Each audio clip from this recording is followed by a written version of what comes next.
All women are different, but they are all women. This video is androcentric from a men's point of view and is presented as opinion, commentary, and debate. Expressing opinions is not violence. These are ideas to challenge, question, and argue in public, because classical liberalism relies on the First Amendment for its dialectic.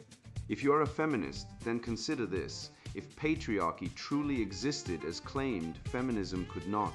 And if all men are trash and women are equal to men, then what are we to conclude? Women will die for their children, men will die for their wives and children, and God chose to die for all mankind.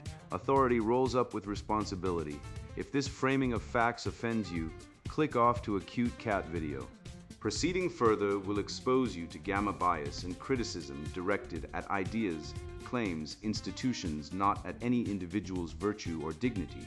Our method follows the 7 liberal arts: the trivium, grammar, logic, rhetoric, and the quadrivium, arithmetic, geometry, music, and astronomy. And the transcendentals, the good, true, and beautiful. If this framework is not for you, feel free to exit now. It's no disgrace. Women are wonderful. God bless America. Men are great. Govern harder, daddy. Female majority suffrage. Government instead of God. Collectivism instead of family. Feminization of institutions. And woke communism. Written by Conrad Riker. Available now. Links in description. The saber-tooth compliance check. Why your opinions are traps. Your pain is invisible, and your competence is the only cure for the Marxist rot. I have sat across the table from a woman who, in the span of a single appetizer, demanded I lift a heavy box to prove my physical worth, and then immediately pivoted to asking my stance on a manufactured political crisis to test my ideological compliance. This is not courtship. It is a hostage negotiation conducted by a biological machine wired to extract maximum utility while offering minimum loyalty. A real-time assessment of whether I am a capable protector or a useful idiot to be discarded. You see, the modern matriarchy does not want a partner. It wants a battery to power its delusions of grandeur.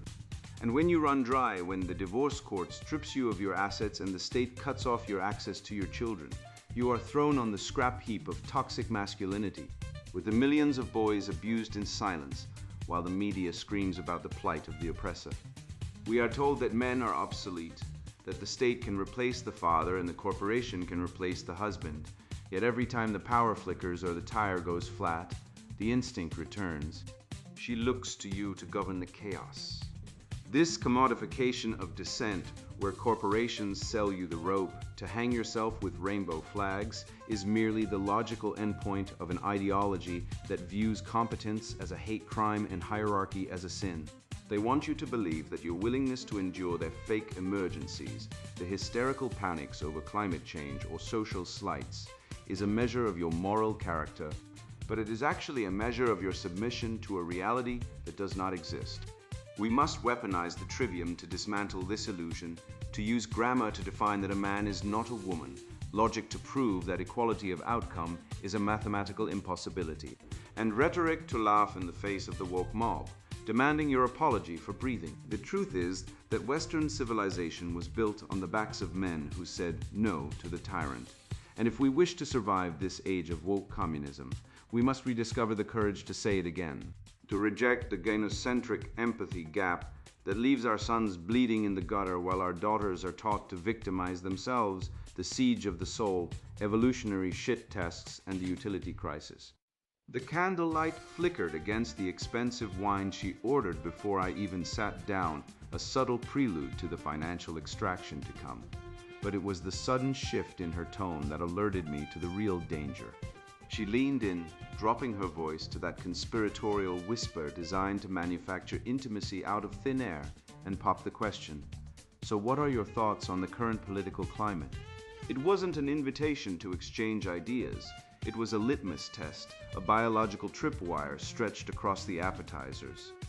In the modern dating theater, this is the dinner table interrogation, a mechanism where she ceases to be a potential mate and becomes an agent of the state, probing my status within the secular leftist hierarchy. This is not idle chatter. It is a security clearance check. If I answer wrong, if I reveal even a scintilla of masculine independence or skepticism toward the catechism of the oppressed, The date ends before the check arrives. She isn't looking for a man. She is looking for a compliant subject for the matriarchy, and her questions are merely the border patrol checking my papers for entry into her reality. This interaction exposes the cruel mechanics of female selection, a reality we must confront with the cold, hard clarity of a syllogism. Major premise: women select for utility, meaning the instrumental value a man provides to her survival and status. Minor premise: utility is defined by the woman's immediate and fluctuating needs, which are subject to the whims of a culture that encourages caprice. Conclusion: therefore, the man is not a sovereign partner with intrinsic value, but a fungible resource to be consumed and discarded once his utility is exhausted. This logic is irrefutable and destroys the equal partner myth peddled by the feminist industrial complex. You are not loved for who you are. You are tolerated for what you provide. We see this in the abortion rates, where life is discarded to maintain lifestyle utility, proving that for many, convenience outweighs the sanctity of life. When the utility crashes, the affection evaporates, leaving you as nothing more than a depleted battery waiting to be tossed into the recycling bin of history. We must strip away the romantic veneer to see the evolutionary hardware at work. These behaviors, the random topic questions, the sudden demands for emotional labor, are not social quirks. They are biological shit tests wired into her operating system by millions of years of evolutionary pressure. Nature does not care about your feelings, it cares about genetic fitness.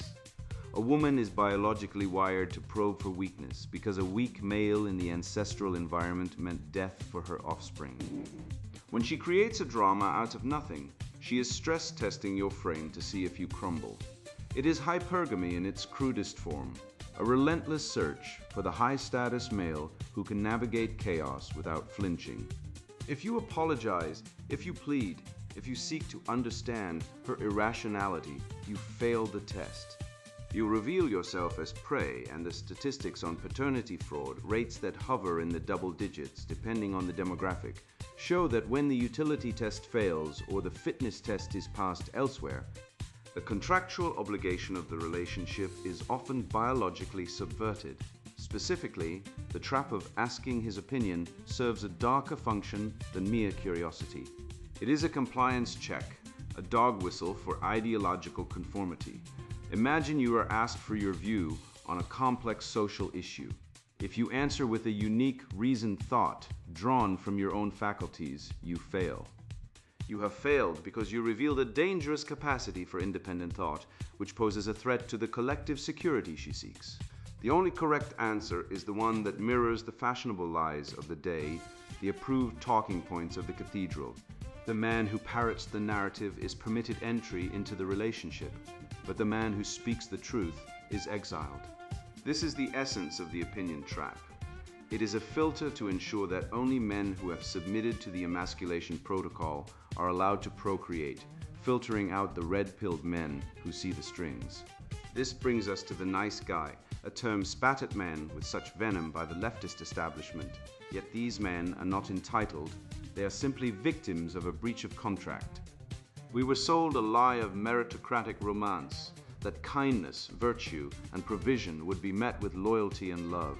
We played by the rules of the social contract our ancestors built, only to find the market rigged by female primal psychology and the welfare state. When a man realizes he has played the game honestly while the system cheats him, his frustration is not entitlement, it is the righteous anger of a defrauded investor. This is evidenced by the suicide rate. Men are killing themselves at rates 3 to 4 times higher than women, a statistical scream of despair from a gender that has been told its utility is zero unless it serves the feminine imperative.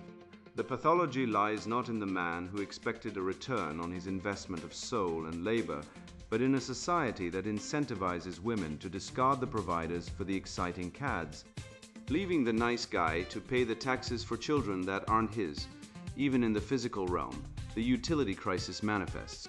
Consider the modern demand for the gym date or the aggressive hike scenarios where she demands a display of physical dominance in a safe, sterilized environment. This is a ritual to ensure the man can still kill the saber-toothed tiger of our ancestral memory.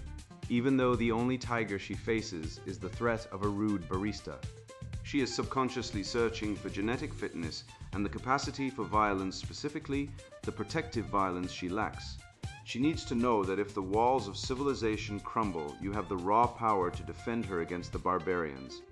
It is a proxy for the capacity for violence, a necessary trait in a protector that the modern feminized world seeks to castrate out of you, yet she still demands it on a visceral level. So how does a man navigate this minefield without losing his soul? We must employ the trivium defense, the classical arsenal of Western civilization. First, grammar. Define the terms of the interaction. When she throws a tantrum, identify it not as a crisis, but as a fitness test. Second, logic. Identify the fallacy.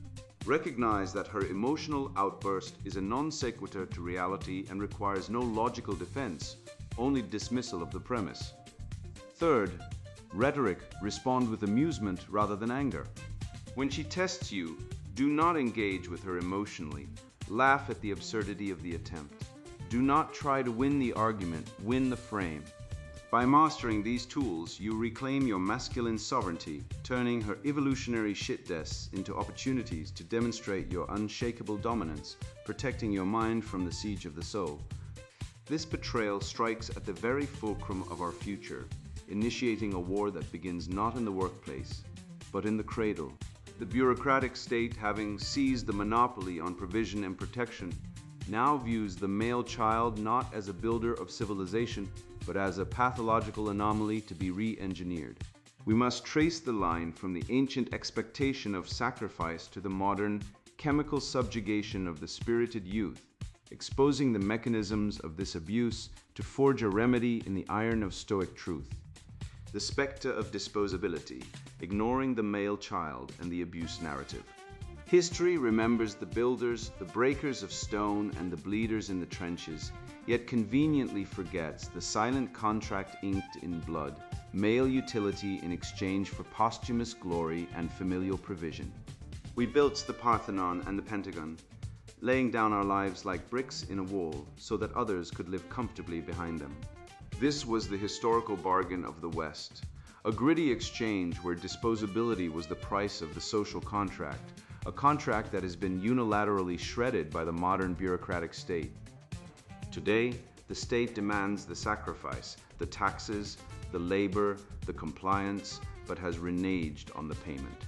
We are expected to be the sturdy workhorses of civilization, the human plankton, yet we are stripped of the authority, respect, and provision that once justified our expendability. You are no longer a protector. You are a beast of burden to be taxed, regulated, and discarded once your utility wanes, stripped of the glory that made the sacrifice worth the cost. To survive this gauntlet, we must return to the Stoic shield wall, reclaiming the ancient wisdom that taught a boy his worth was internal, inviolable, and entirely detached from the fickle approval of the mob. The modern world tries to brainwash the male child into believing he is a broken girl, a defective female who needs to apologize for his nature. We must teach the young men of the West that their value is not contingent on female validation or state recognition. Marcus Aurelius did not need a permission slip to exist. He knew his virtue was his own fortress. By inoculating the boy against the psychological poison of gynocentrism, we give him an armor that the state cannot penetrate, a realization that his soul is his own sovereign territory. Walk into any modern classroom, and you will witness the systematic chemical warfare waged against the masculine spirit. What was once normal boyhood, energy, roughhousing, the urge to conquer and explore, is now pathologized by a feminist educational complex that views testosterone as a defect. They call it a disorder. They call it ADHD. I call it the chemical castration of the next generation.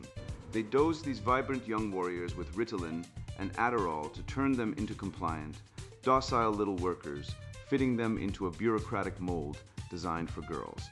This is not education. It is an abuse factory designed to crush the natural instinct of the male before he can even articulate a defense, turning potential lions into obedient sheep for the slaughter. The Duluth model is not a theory of domestic violence. It is a manifesto of hate speech, a dogmatic religion built on the rotten foundation of Marxist oppression narratives. Logic dictates that if a theory claims all domestic violence is structural and patriarchal, yet ignores the vast empirical evidence of female-on-male violence, it ceases to be science and becomes propaganda. Through the lens of the trivium, we see the Duluth model fails the test of grammar and logic. It is a lie that erases male victims to uphold a narrative of female victimhood. By painting the man as the sole oppressor and the woman as the eternal victim, they have constructed a legal framework that destroys families and destroys men, utilizing the state to enforce a gender-based witch hunt. Consider the gynocentric empathy gap, the invisible engine driving the cultural Marxist machine. This is the neurological bias where a woman's pain is treated as a tragedy demanding immediate resources, while a man's pain is treated as a statistic or a joke. You see it everywhere. The women and children first protocol of the Titanic has morphed into a societal default that views men as oppressors in waiting rather than victims in need. This gap is why we have billions for breast cancer, but prostate cancer research lags, and why male suicide rates skyrocket while the media wails about microaggressions against women. It is the fuel that keeps the fires of Marxism burning, dividing the sexes to ensure no unified front against the state can ever form. The left screams about compassion and care for the vulnerable, yet it runs a psychological protection racket that demonizes the most vulnerable population in existence, the young boy. This is the care hoax, a contradiction where an ideology claiming to protect the oppressed simultaneously invents theories like toxic masculinity to bludgeon the male identity. They tell you they care, all while stripping boys of their fathers, their culture, and their purpose, leaving them adrift in a sea of confusion and self-loathing. They care only about the power they can extract from the suffering they manufacture, and they have targeted the boy as the ultimate scapegoat for the world's ills. Let us look at the cold, hard data that the mainstream media desperately wants to bury. Department of Health and Human Services data reveals a horrifying truth. Boys are disproportionately abused, neglected, and killed compared to girls, yet they receive a fraction of the empathy, funding, or media attention. This is the statistical gaslight, a massive cover-up of a silent epidemic. When you point out that a boy abused by his female guardian is ignored because of the Duluth model's bias, or that the suicide rate for young men is a catastrophic failure of the system, you are met with silence or derision. The media's silence on the plight of the male child is the screaming siren of a morally bankrupt culture, one that sacrifices its sons on the altar of political correctness and refuses to acknowledge the blood on its hands. We must drag these truths into the light and force the world to reckon with them. This solitary roadside repair, performed in the glow of taillights, while my passenger oscillated between tears and demands for immediate safety, reveals an eternal truth embedded in the very architecture of Western civilization. Masculine competence constructs order from chaos, while feminine hysteria amplifies chaos into catastrophe. The flashlight in my hand represented more than illumination. It embodied the trivium of logic, rhetoric, and grammar applied to reality. Where she perceived only danger, I recognized a problem requiring resolution. This fundamental polarity extends far beyond highway breakdowns into the very fabric of our collapsing society. The modern Marxist project can be understood as nothing less than the institutionalization of feminine panic, the demand that reality itself yield to emotional comfort rather than structural integrity. When we examine why leftist cities burn while their leaders weep about systemic oppression, we are witnessing the political manifestation of that same feminine breakdown response writ large across civilization itself. The subsequent portion will demonstrate how this dynamic explains why the left creates perpetual states of crisis and why their remedy is always more control rather than competence. The mirage of emergency, competence, chaos, and the masculine burden. It is 2 a.m. on a desolate stretch of highway when the universe decides to test your mettle, not with philosophy, but with a violent thump, thump, thump and the immediate loss of control. I remember a particular night, the air thick with the smell of overheating rubber, as the woman beside me dissolved into a state of absolute high-pitched hysteria. She did not see the physics of the situation. She saw only the terrifying void and immediately demanded that I do something to stop the fear. Whereas I saw only a mechanical failure requiring a wrench and 15 minutes of labor. This moment is the perfect microcosm of the sexual divide. The feminine mind reacts to the disruption of order with a panic that screams for salvation, while the masculine mind responds with logos with the cold, hard application of mechanics to restore the structure. She screams at the darkness, I simply turn on the flashlight. This polarity exposes the lie of rationalist feminism with the ruthless efficiency of a syllogism. If the premise of feminism is that women are equal in competence to men, then the conclusion must be that they require no external assistance to navigate the world. However, the observable evidence suggests the exact opposite. Every tenet of feminist dogma requires the heavy hand of the state to enforce it, from Title IX tribunals in universities to quota systems in corporate boardrooms. We can construct the irrefutable argument, major premise: a system that is natural and superior does not require artificial coercion to sustain itself. Minor premise: feminism requires constant, massive legislative and judicial intervention to function in a world where it would otherwise fail. Conclusion: feminism is a regressive pathology, a parasite on competence that relies on the masculine state to forcibly impose outcomes that the free market of merit would never generate. Once you understand that female hysteria is a demand for male intervention, you see the exact same mechanism at work in every leftist political agenda. The panic is not a reaction to a threat. It is the weapon itself, deployed to seize the controls of society. We saw this manufactured hysteria reach a fever pitch with the climate emergency, a narrative built entirely on predictive models that fail as consistently as a weather forecast, yet designed to induce the same collective anxiety that a woman feels when a tire blows. The left simulates these emergencies, the pandemic, the wage gap, the existential threat of democracy, because panic creates a psychological vacuum where rights are surrendered in exchange for the illusion of safety. It is the same manipulation tactic. Scream that the sky is falling until the man, now played by the government, agrees to lock the door and take away the car keys. This brings us to the only metric that actually keeps civilization from crumbling into dust: the competence hierarchy. Nature, in its brutal indifference, does not care about your feelings or your intersectionality scorecard. It cares only about whether the bridge stands or collapses. When the left attempts to flatten these hierarchies in the name of equity, they are not fighting oppression. They are engaged in a war against reality itself. This is why their cities burn and their streets fill with trash. They have placed the emotional demands of the incompetent above the physical requirements of the infrastructure. If you put the person screaming about the tire in charge of the jack, the car never gets fixed. By attempting to eradicate the hierarchies of competence, the left is literally attempting to let incompetence rule, and the result is the inevitable decay of the Western canon into a dumpster fire of unpayable debts and broken social contracts. We must recognize this chaos for what it is: the ultimate feminine shit test on a civilizational scale. Just as a woman might manufacture a crisis over a trivial comment to see if her man can maintain frame and de-escalate the tension, the left creates these fake emergencies to test the strength of the culture. They create chaos, not because they can't fix it, but because they want to see if we can restore order. It is a fundamental truth of the sexual dynamic. Men are the architects of reality, and women are the consumers of it. A woman cannot build a civilization.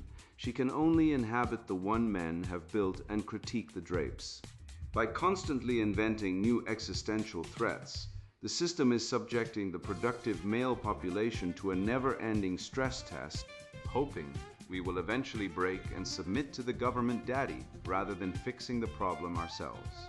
This brings us to the psychological replacement of the biological male with the welfare state, a shift that has atomized the family structure and left men as nothing more than tax mules. The state has effectively cuckolded the male population, stepping in to provide the resources and protection that were once the exclusive domain of the husband and father. Look at the statistics. Family courts award sole custody to the mother roughly 80% of the time, effectively reducing the father to a visitor in his own children's lives while the state enforces the financial extraction. Women do not need a husband to fix the tire anymore. They simply call the police or a government service, having traded the voluntary exchange of love and provision for the coercive extraction of the tax code. This creates a population of helpless, infantilized women who are addicted to the dopamine hit of state intervention, looking to the bureaucrat instead of the mate to solve the problems of existence.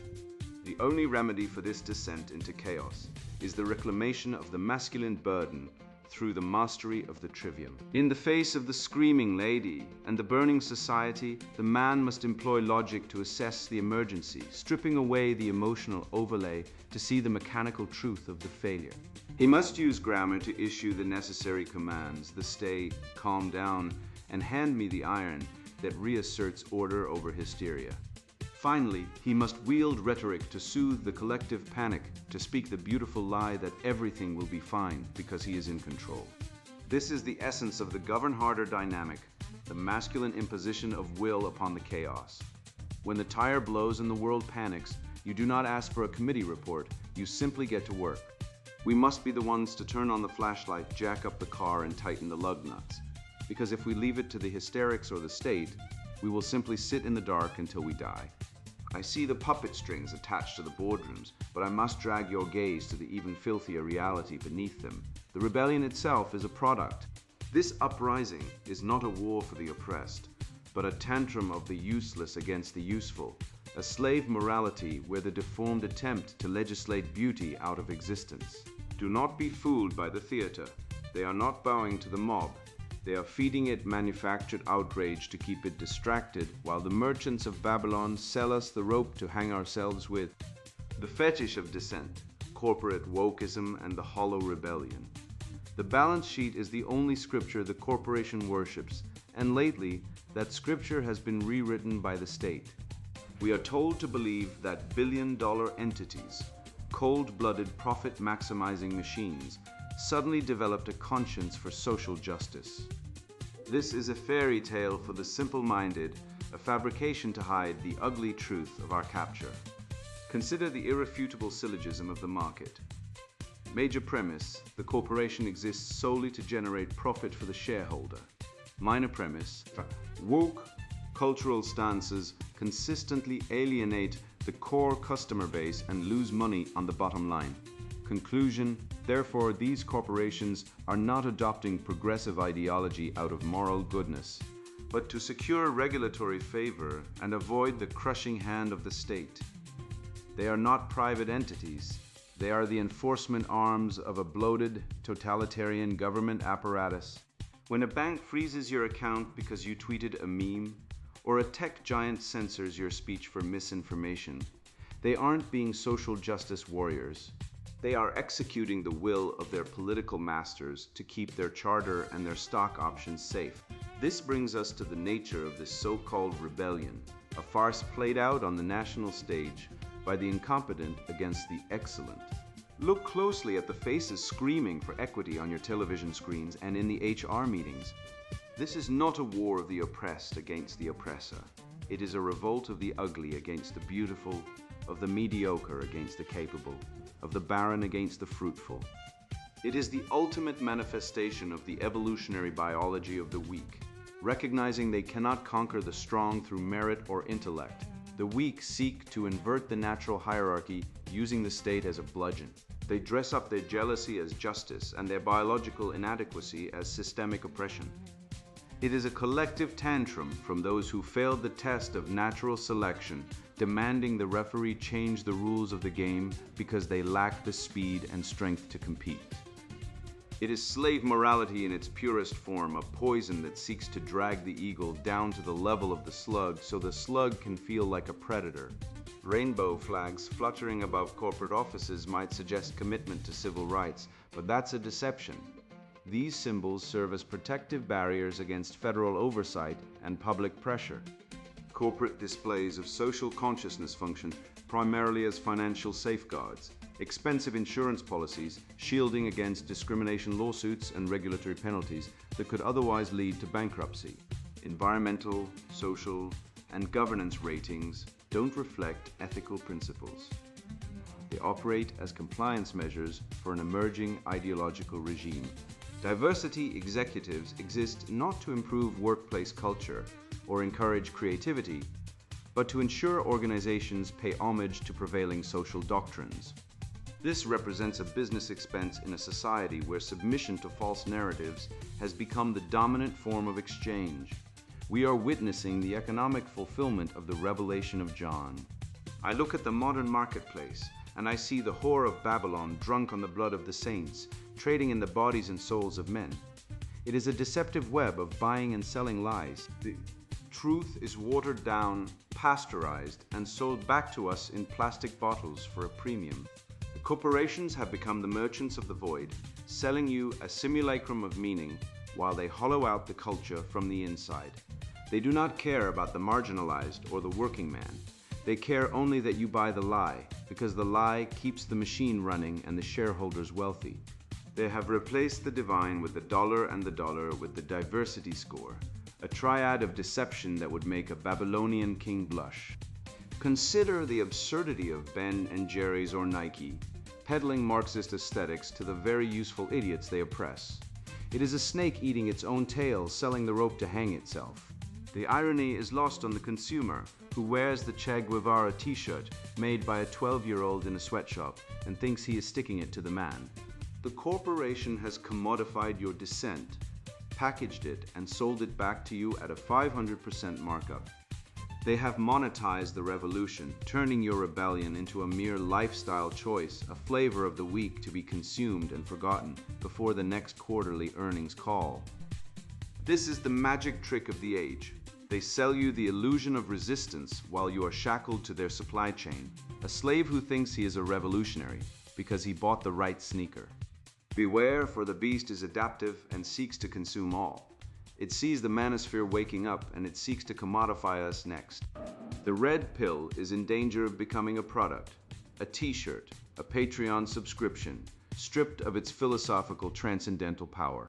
If you buy your masculinity from a corporation, you do not own it. You are merely leasing it from the same system that seeks to destroy you. Do not let the enemy dictate the terms of your awakening. When Amazon starts selling based merchandise, the revolution is dead. We must refuse to be a demographic to be harvested. We must refuse to let the market dictate our reality.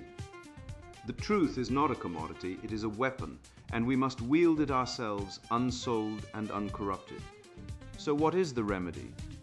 You cannot fight a hydra by cutting off its heads. You must starve it. We must withdraw our consent, build parallel structures, create art, business, and families that exist entirely outside the corporate commodification matrix. Embrace the living spirit of the West, the spirit of the cathedral builder and the pioneer, not the corporate serf. Do not ask the system for permission to be a man, simply be one. Forge your own path, separate from the Babylonian merchants, and watch their false kingdom crumble into the dust of history while we build the new world on the bedrock of truth, beauty, and unyielding masculine virtue.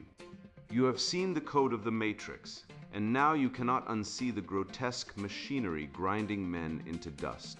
We ripped the mask off the shit test and exposed it for what it is, a crude biological subroutine designed to stress test your utility, ensuring you are strong enough to kill the saber-toothed tiger, even if the only danger is a flat tire or a difference in opinion.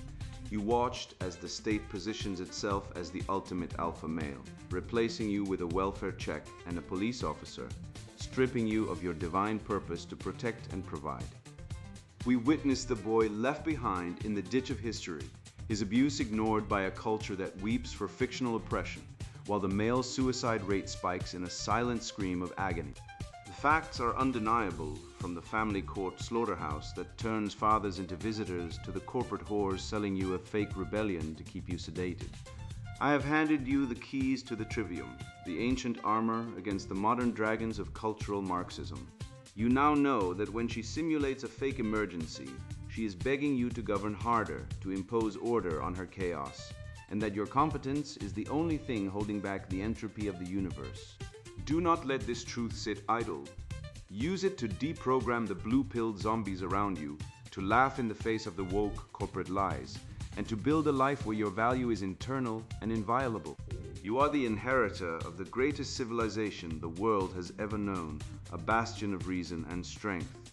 And it is your duty to rise, reject the script of the victim, and spread this contagion of truth until the spell of ignorance is broken forever. And now the sponsored book introduction: Govern Harder Daddy, Female Majority Suffrage, Government Instead of God, Collectivism Instead of Family, Feminization of Institutions, and Woke Communism. Look around you and witness the crumbling edifice of a civilization that once dared to reach for the stars, now reduced to a sobbing nursery for the eternally offended. You feel it in your bones, that suffocating sensation of being a stranger in a land your forefathers bled to conquer, a land that now demands your apology for the very competence that sustains it. I have walked through the wreckage of our institutions, from the university campuses where grammar is branded as violence to the corporate boardrooms where mediocrity is worshipped as diversity, and I have seen the enemy. It is not merely a political movement, it is a metaphysical disease, a gynocentric rot that seeks to murder the father archetype and replace the logos of God with the shrieking, inconsistent whims of the feminine hive mind. I wrote this manifesto because I watched as the state usurped the role of the husband, transforming men into disposable tax livestock whose only purpose is to fund a system that hates them, and I refused to silently accept the castration of the West. This volume is not a comfortable collection of platitudes designed to coddle your fragile ego or validate your victimhood. It is a jagged pill of bitter, immutable truth that will shatter your illusions and rebuild your psyche from the ground up. You are about to embark on an intellectual journey that will arm you with the syllogistic sword necessary to dissect and eviscerate the leftist illogic that has infected our collective consciousness. We will strip away the historical revisionism that hides your glorious heritage, proving empirically that the current welfare order is nothing more than a systemic parasitism, a massive wealth transfer from the productive male to the net negative tax consumer. Within these pages, we expose the men camp propaganda war, the demonization of masculinity, and the satanic drive to erase the stoic virtues that built the modern world. You will learn why the female voting bloc signals the end of the republic, and how the abortion of civilization is being performed on the altar of Moloch under the guise of choice. Understand clearly, this work is strictly for the man who has been betrayed by the misandrous cult of female supremacism, the man who is starved for logic, hierarchy, and the raw, unfiltered reality of biological caste systems. If you are a man who senses the spiritual rot, who knows that equality is a lie designed to placate the incompetent, and who yearns to reclaim his sovereign will as the architect of civilization, then this book is your new Bible. It is for the builders, the protectors, and the thinkers who are ready to master the art of war, and the Stoic sages disciplined to forge a parallel society free from the corruption of the woke hydra. By reading this, you will gain the ability to construct an impenetrable mental fortress against the psychological operations of the media state complex, and learn to steer the ship of Western civilization back toward the golden age. However, if you are a creature of the left, a delicate soul who confuses offense with harm, or one of the shrill acolytes of the solipsistic goddess who believes feelings trump facts, do yourself a favor and stop reading right now. Put this book down, go back to your safe space, and continue wallowing in the neurotic delusion that your emotional incontinence is a substitute for competence and truth. The content contained herein is far too potent for your fragile constitution. It is a dose of pure, unadulterated reality that will send you spiraling into a meltdown of epic proportions. This text is not for those who wish to be coddled. It is a weapon of war for those ready to seize their destiny. And if you cannot handle the heat of objective truth, you have no business here. Go find a hobby that suits your temperament, like knitting or posting selfies, and leave the heavy lifting of saving civilization to the men. For those who remain, steel yourself. We are going to dismantle the gynocentric lie. Reject the indoctrination centers that seek to chemically and culturally castrate our sons and establish a new order based on the laws of nature and hierarchy. You hold in your hands the blueprint for the Patriarch Protocol, the roadmap to 1,000 years of glory where truth reigns supreme and the masculine spirit is finally unshackled. Read this, internalize it, and prepare to govern harder than ever before. Govern harder, Daddy. Female majority suffrage, government instead of God, collectivism instead of family, feminization of institutions, and woke communism, written by Conrad Riker. Buy now, links in description.